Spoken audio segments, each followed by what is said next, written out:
దేవుని నామమున వందనములు. ఈరోజు దేవుని వాక్యము నీకు ధైర్యాన్ని మరియు నిరీక్షణను అందిస్తుంది. నీవు ఒంటరిగా పోరాడుతున్నట్టు అనిపించినా దేవుడు నీ పక్కనే నిలవబడి ఉన్నాడు. నీ ప్రతి కన్నీరు, ప్రతి బాధ, ప్రతి ప్రార్థన ఆయనకు తెలుసు. ఈరోజు నీవు ఎదుర్కొంటున్న పరీక్ష రేపు దేవుని మహిమను తెలియజేసే సాక్ష్యముగా మారుతుంది.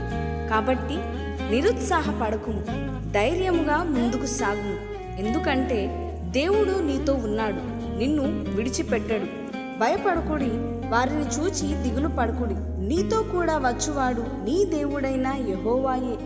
ఆయన నిన్ను విడువడు, నిన్నెడబాయడు. ద్వితీయోపదేశకాండము 31వ అధ్యాయము 6వ వచనం.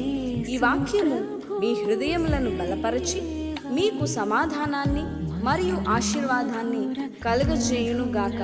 దేవుడు మిమ్మల్ని సమృద్ధిగా ఆశీర్వదించునుగాక. ఆమేన్.